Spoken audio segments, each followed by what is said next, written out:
আকাশে আবারও দুর্যোগের ঘনঘটা। দক্ষিণবঙ্গের বেশ কয়েকটি জায়গায় ভারী থেকে অতি ভারী বৃষ্টিপাতের একটা সম্ভাবনা রয়েছে। আমাদের সঙ্গে রয়েছেন আমাদের প্রতিনিধি কমলেশ রয়েছেন। কমলেশ, এই মুহূর্তে তোমার কাছে কি আপডেট রয়েছে? দেখো, উড়িষ্যা লাগোয়া যে দক্ষিণবঙ্গ তার উপর একটা নতুন ঘূর্ণাবর্ত সৃষ্টি হয়েছে এবং মৌসুমী অক্ষরেখা এই মুহূর্তে দক্ষিণবঙ্গের উপরে, ফলে বঙ্গোপসাগর থেকে দফায় দফায় মেঘ ঢুকছে।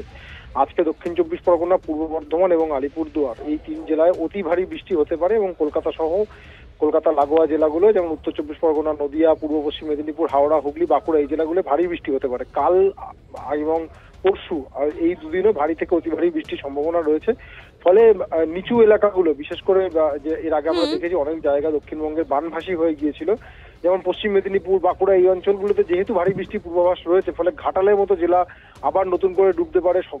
শহরতলিতে টানা বৃষ্টি হয়ে চলেছে, সেই অঞ্চলেও অনেক জায়গা ইতিমধ্যে আমরা, অর্থাৎ এই নতুন করে আবারও দুর্যোগের আশঙ্কার ফলে কিন্তু বেশ কয়েকটি এলাকা আবারও প্লাবিত হওয়ার একটা আশঙ্কা থেকেই যাচ্ছে, বিশেষ করে ঘাটালের দিকে সেদিকটাও কিন্তু বৃষ্টিপাতের সম্ভাবনা রয়েছে। সুতরাং সেখানে আরো অনেকটা যে দুর্ভোগ বাড়বে সাধারণ মানুষের, সেটা বলা হলো। ধন্যবাদ।